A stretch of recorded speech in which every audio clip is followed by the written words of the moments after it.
ఒక 60 ఏళ్ల తర్వాత మనిషి జీవితం ఎలా ఉండాలి అంటే ఏం చెప్తారు? అందులో చెప్పినట్టుగానే ఏంటంటే రైలు ఇంజిన్ అన్నాం మనం. మన ప్రయాణం పిల్లలతో మొదలవ్వలేదు, మధ్యలో వాళ్ళు ప్యాసింజర్లో ఎక్కారు. వాళ్ళు ఎక్కడ డెస్టినేషన్ చేర్చాలో అంతవరకు వాళ్ళని చేర్చి వాళ్ళు దిగిపోయారు. వాళ్ళు రైలు వెళ్తుంది ముందుకి, మన జీవితం మన ఇద్దరు ఒకేసారి ఎండ్ అవుతుంది. లేనప్పుడు అంటే ఇంజిన్ లేని భోగిగా ఎక్కడో ఆగిపోతుంది, ఒకళ్ళు పోతే భోగి లేని ఇంజిన్ లాగా అది వెళ్ళి వేస్ట్ అని అది ఆగిపోతుంది. సో వీళ్ళు మాత్రం మధ్యలో వచ్చే పిల్లలు ప్యాసింజర్లు కావాలి కానీ వచ్చారు. వాళ్ళ డెస్టినేషన్, వాళ్ళు అమెరికా వెళ్ళే డెస్టినేషన్, ఆ స్టేషన్ లో కొందరు వెళ్ళిపోతారు, ఇంకో అనకాపల్లి వెళ్ళే స్టేషన్ లో ఇంకోళ్ళు దిగిపోతారు, అవి దిగిపోతుంటారు. ఏం చేయాలి? అందుకు ఇదివరకు 10 మంది సంతానం అయినప్పుడు ఇలాగా వాడిని వాడిది గుప్పిట్లోనే ఉండాలంటే కుదరదు కదా, వాళ్ళు వెళ్ళాలి కదా. అలా మొదలైంది ఒక ఫిలాసఫీ అది జీవితం. ప్రతి అందులో జంటకే కాదు, అందరికీ అంతే. అందుకని మనం కడదాకా వెళ్ళాలి, ఈ భోగి ఆ ఇంజిన్ తో వెళ్ళాలి. వెళ్ళకపోతే ఇంజిన్ ఎందుకు వెళ్ళడం? భోగి ఎలా వెళ్తుంది? నువ్వు వెళ్ళిపోయి పిల్లల దగ్గర కూర్చుంటే నేను కాలో చెయ్యో జారి బాత్రూమ్ లో పడితే చచ్చేకి వస్తావా నువ్వు? లేదు. రోజు చెయ్యో నోరు కాల్చుకుని పస్తుండనా, చెయ్యి కాల్చుకుని వంట వండుకోవడం మానుకోనా? నేను వండనా ఈ వయసులో? నువ్వు ఎందుకు వెళ్ళిపోవాలి అసలు నన్ను గురించి?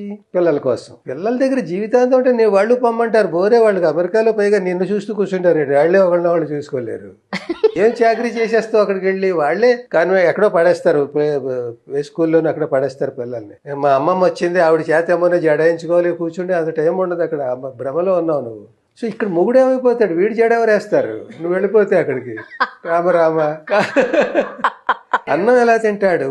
ఆవిడ మాత్రం స్థిమితంగా ఉండగలదా? అక్కడ ఉండలేదు. అందుకని ఏం చేయాలంటే మనం మన హోదాలో మనం ఉండాలి, ఎప్పుడు తగ్గిపోకూడదు. మనం వాళ్ళ పంచం వాళ్ళని పలిపించుకోవాలి. ఎరా ఎందుకు రాలేదు, ఈసారి రాకపోతే ఊరుకునేది లేదు. ఏదో అన్నా వచ్చేయరు వాళ్ళు. అంటే రావట్లేదంటే ఇష్టం లేక కాదు, రాలేక. వాళ్ళ పరిస్థితులు వాళ్ళకు ఉంటాయి. ఇప్పుడు గుర్రాన్ని వదిలేసి ఇందులోకి వదిలేం, హార్స్ రేసులోకి, రేసు కోర్సులో కాంపిటీషన్ పంపే గుర్రాలతోటి. దాని హెడేక్ అది. ప్రైజ్ కొరుతుందా, కాలు విరిగి చేస్తుందా, ఏదో దాని పాటలు. నువ్వు కూడా గుర్రంతో పాటు పరిగెడితే ఎట్లాగా? వెళ్ళిపోతుంది అది. వదిలేసాం ఆ పక్షుల్ని, అలాగే వదిలేసాం. అవి ఎగురుతూ ఉంటాయి. అవి మళ్ళీ వాళ్ళ పిల్లలు వాళ్ళ కోళ్ళలోకి వెళ్ళాలి. మనం పిలిపించుకోవాలి. వాళ్ళు వస్తే మన అదృష్టం, లేకపోతే మనం అడ్జస్ట్ అయిపోవాలి. అడ్జస్ట్ అయిపోవడానికి మన ఇద్దరు ఉండాలి. మన ఇద్దరు ఉన్నంతకాలం అది సంసారం. ఇద్దరులో ఏ ఒకరు లేరు అనుకో, ఇంకా సంసారం కదా సన్యాసం. లేకపోతే ఆవిడ పోయాక వీడు ఉండలేడని వీడు పోవడం, అలా కూడా అనేక ఒక ఏడాదిలోనే ఇద్దరు పోయిన సంఘటనలు ఎన్నో ఉన్నాయి. ఒక ఏజ్ వచ్చాక మాట. ఇప్పుడు వరకు ట్రావెల్ కలిసి చేయాలి, అదే అసలు జీవితం. ముందు పిల్లలు లేనప్పుడు చేసినది కొత్త. ఇష్టానికి డబ్బులు ఖర్చు పెట్టాడు, సినిమాలకు వెళ్ళిపోవడం, అది చేసాడు, ఇంట్లో తినకుండా, అదొక రకమే. తర్వాత అది బాధ్యతగా తెలిసి ఇంత చేసాం కదా, చూసావా అసలు ప్రేమ ఇది కదా అనే తిట్టుకున్నా కొట్టుకున్నా అవి బాగుంటాయి. బాగుండకపోయినా ఇద్దరు నటిస్తారు. ఇప్పుడు పెళ్ళం తిట్టేస్తుంది అనుకోండి, వీడు భరించలేక వీడు కూడా తిడతాడు. ఏంటి ఆవిడ తగ్గాలని తప్ప, ఆవిడ తిట్టడం ఏదో బాధతోటి. ఆవిడ కాలు సరిగ్గా లేదు, మోకాళ్ళ నొప్పులు, అవస్థ పడుతుంది. వీడు కాఫీ కావాలన్నాడు, వచ్చి తీసుకోండి అంది అనుకుందాం ఊరికే. నా సీక్రెట్స్ బయట పెట్టేయట్లేదు, ఇంటింటి సీక్రెట్స్ బయట పెట్టేస్తున్నాను. అందరి సీక్రెట్లు బయట పెట్టేస్తున్నాను నేను. అందరూ రండి, 60 దాటిన వాళ్ళు, మీ సీక్రెట్స్ అన్ని చెప్పేస్తున్నాను. సో అయ్యేటప్పటికి 5 నిమిషాలు తాటాకమంటది, ఇద్దరు కూల్ అయిపోతాయి. అసలు కాఫీ తెచ్చుకోవడం పట్టుదల ఉంటే వీళ్ళు 60 ఏళ్ళు ఎలా బతికారు? ఎంత ప్రేమను మోసుకెళ్ళారు, ఎన్ని సంఘటనలు చూశారు వీళ్ళు, ఎన్ని బాధ్యతలు మోసారు.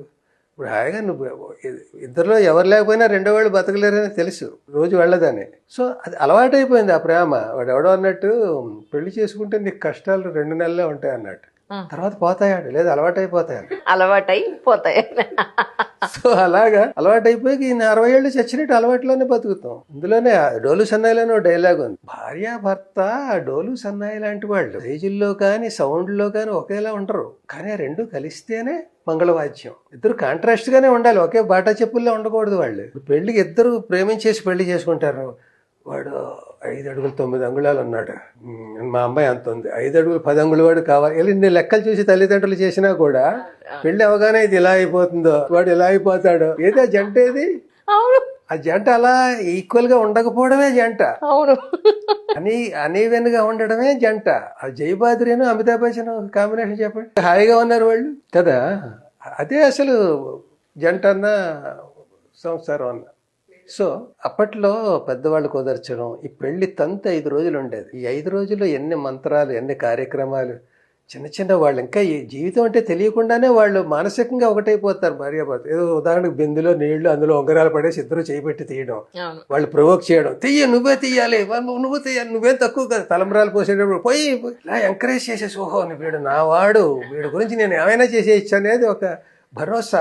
ప్రేమ అంటే అదే. లవ్ లెటర్లు ఏమున్నా ఇవే లెటర్స్. అలా అలా అలా వాళ్ళు కనెక్ట్ అయిపోయాక ఇంకా బాధ్యతల మీద పడిపోయే తర్వాత డైవర్స్ ఇచ్చే టైం ఏది వాళ్ళకి?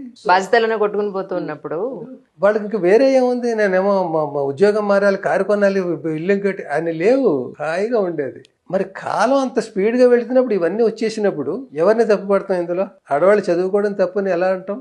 వాళ్ళు అంతసేపటికి వంటింట్లోనే కూర్చోవాలా? ఫ్యాక్ట్స్ తెలుసు మనకి, తెలిసి వలచి విలపించుటలో తీయదనం ఎవరికి తెలుసు? రాత్రే అందుకు రాశాడు మనం రాయించుకున్నాం పాట.